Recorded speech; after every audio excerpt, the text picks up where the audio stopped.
Say it again for me. Get your mind out of prison. Now turn with me to Acts 12. Acts 12. In Acts 12, this is a period of time in when Herod is the king. And Herod Agrippa is Jewish. And because he is Jewish, he is over the Jewish people. And because he's over the Jewish people, he's got to appease them. And so at this particular time, they are persecuting the Christians. Any Christians in here this morning? Now Herod sees an opportunity so that he can find favor with the Jews. And so that he can find favor, he takes first James. And then he takes James and he kills James first. Now after he kills James, he says, now I can really help me find favor with the Jews. So now I'm going to get Peter. Now Peter is going to be arrested by Herod. So Herod takes Peter and he arrests him with 4 squads of soldiers. Now I don't know about you, but I don't think it's going to take 4 squads or anything to just detain me. So evidently Herod felt like he had to get Peter to a place where he couldn't get away. So he had to get enough people to detain him. And also Peter had escaped several times before. So Herod says, I've got to keep him detained. See, I don't know about you, but I don't know if you got any Herods in your life. You know, Herod is the person that's trying to keep you from getting that you're desiring to be. You know, Herod might be the one that's on your job that's trying to keep you from getting that promotion that you desire so much. Herod is the one that's got it all out for himself. He's thinking about number one, but he's going to use you at his hands. So now he's going to use Peter so that he can gain favor with the Jews. Anybody know what I'm talking about? Any Herods? Are you dealing with any Herods in your life right now? So now we're going to pick up at verse 5.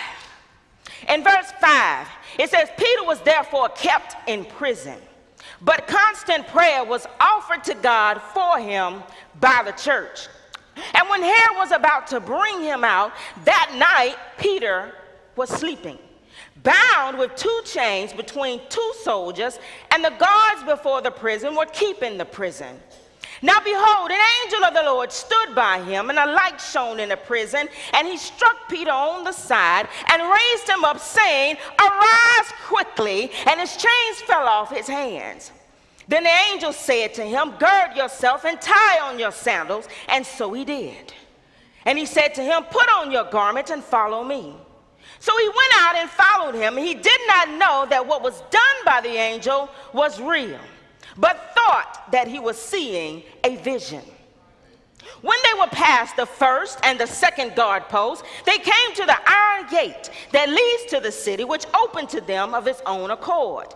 And they went out and went down one street. Immediately the angel departed from them. Verse 11, and Peter had come to himself. He said, Now I know for certain that the Lord has sent his angel and has delivered me from the hand of Herod, from all the expectation of the Jewish people. I'm going to give you a couple of points this morning. And the first point I'm going to give you is, number 1, God will preserve you. Verse 5 says, Peter was therefore kept in prison. The word kept means to be preserved. So therefore, if I'm being preserved, that means God is keeping me for a greater time. If I'm being preserved, that means God has something greater that he's desiring me to do. If God is keeping me, or if he's watching over me, he has a destiny for my life. So Peter was kept while he was in prison. Now Peter was in prison. Now, there are 2 types of prison. One is the physical prison, which nobody in here is in a physical prison. The second type of prison is what we call a mental prison. This is where most of us are. Most of us are locked up in what we call a mental prison, and we don't know how to get out of that mental prison. God says that my people are so locked up and they're afraid and they don't know how to get out of where they are. Their circumstances that got them so bound up, they don't know how to get out. He says you're locked up in spiritual darkness. Can I get my lights down just a little bit? He says you're locked up in spiritual darkness. You're in a place where you feel like you just can't get around certain things in your life. You don't know what's going on, but you can't seem to get out. You're bound. And so when you're bound, God says, what can I do with you if you're bound in that state? I need to use you in another place and another time, but I can't use you if you are bound. So Peter is now therefore in a physical prison, and then he's in what you call a mental prison. See, if the enemy can get you in your mind, he gets you in a very place that now is going to cause confusion, doubt, unforgiveness, and fear. See, the devil wants to get you in that particular place. So here you are, and this is your mind in prison. So Peter now is sitting in a physical prison, but we're locked up spiritually in a mental prison. See, if the devil can get me in this particular place, he can start me to thinking. If he starts me to thinking, my thinking now leads to feelings. My feelings now lead to emotions, and now my emotions now lead to bondage. So when I'm in bondage, that now means that I'm under the control of some force or some person. What bondage are you in this morning that you're under control of some force, person? That's bondage. Anybody know about bondage this morning? See, bondage is a place of confinement, a place where I don't feel like I can get out of where I am. When I'm bound, that means I'm within restrictions. I'm sitting in a place. I'm so bound up that I can't get out. There are all walls around me. And if there are walls around me, that means I have no outlet. And I have no choice but to back myself up against the wall. And if I'm so far against the wall, now I got to press my way out, but I don't know how to press out of where I am because I'm bound. See, Peter was bound. Herod wanted to keep him bound. And that's what the devil wants to do to you.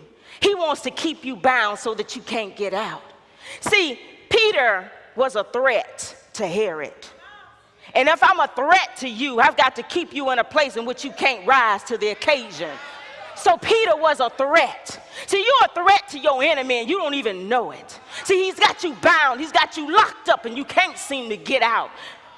What are you going to do? Are you going to stay in your oppression? Are you going to stay in your suffering? Or are you going to try to get out and find out what God has for you? Point number 2, my faith must be unshakable. Somebody say unshakable. Unshakable faith. Verse 6 says, and when Herod was about to bring him out, that night Peter was sleeping. Peter was sleeping. Now, Peter was asleep between 2 chains with soldiers.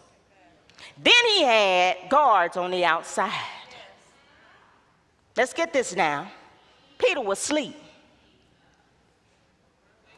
Peter was sleeping. So when I'm asleep, that's a period of rest in which I don't know or I'm not aware of my surroundings when I'm asleep. So evidently Peter has some faith in God. Because if you got faith in God, then my God, you can sleep. And that means you're going to have a restful sleep. Now Peter shows us something here. Now Peter is in prison. Now he is in between 2 soldiers. 2 soldiers now. Bound. Come here, Sister Linda. Now this is Peter. Now here Peter is. He is now wrapped up and he's bound up in chains. But yet and still, he is bound with 2 soldiers by his side. Now you tell me, how is it that I can sleep like this?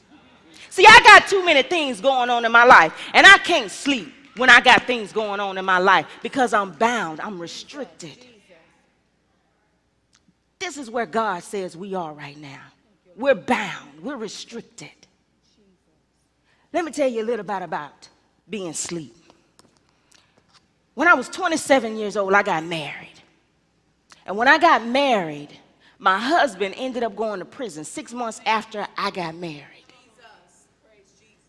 Now, I want you to know when he went to prison, not only when he went to prison, I went to prison too.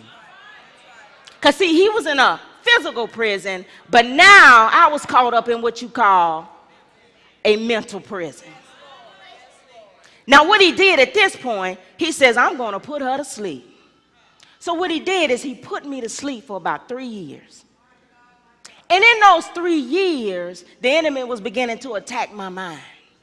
He attacked me so much that I didn't think I was going to be able to function. Y'all come back.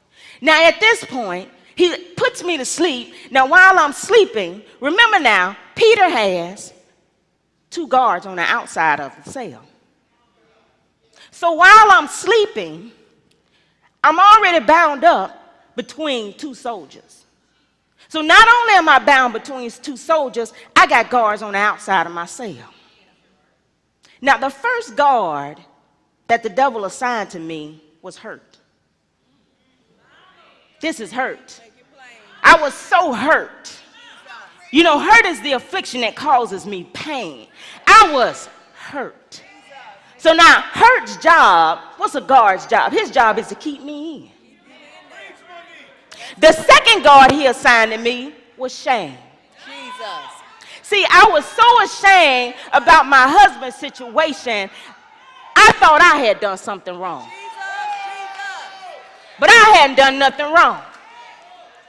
So for 3 years, he had hurt and shame guarded me and wanted to keep me from getting out of prison.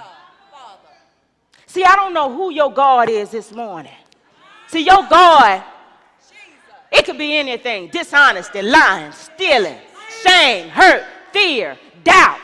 I don't know what God is keeping you locked up in that prison, but God says, I never intended for you to be locked up. He says, I gave you freedom. He said, who the Son sets free is free indeed. God says, I want you to be free. You got to stand up and say, God, I want to be free. Somebody say unshakable faith. Now also when I'm in prison, prison is what we call a state of captivity. Y'all can go. Captivity now says that I'm under the control of another. I'm under the control of another, but I have the appearance of being free. Y'all know how we do. At home, we living in bondage, but out in public, we put on all these faces to make everybody think that everything is okay. You know captivity. Captivity says, I'm ashamed, I'm afraid of my husband, I'm afraid of my wife, I don't like my boss on my job, so now I'm living in captivity because that person is controlling me. See, when I'm in captivity, I can't think for myself. I let other people think for me when I'm in captivity. See, God says, I never meant for you to be in captivity. I set you free when I sent my Son to the cross. We don't seem to understand that there's freedom. God gave us freedom, and he intends for us to walk in that freedom. See, your captivity may be money, it may be power, it may be cars, it may be wanting to obtain all the wealth in the world. But that's not the promise. Point number 3, obedience will open the prison doors. Obedience will open the prison doors. And my topic today is incarcerated but free. The prison doors are open. The prison doors are open. Verse number 7 says, now behold, an angel of the Lord stood by him, and a light shone in the prison, and he struck Peter on the side and raised him up, saying, arise quickly. And his chains fell off. Now remember now, Peter again is in between 2 soldiers. He's chained between 2 soldiers, and he's got guards on the outside of the cell. Pastor Joe, Sister Linda. Yeah. Now when I'm in this place, I'm locked up. But in the midst of all of this, in the midst of me being locked up, an angel came and stood by me.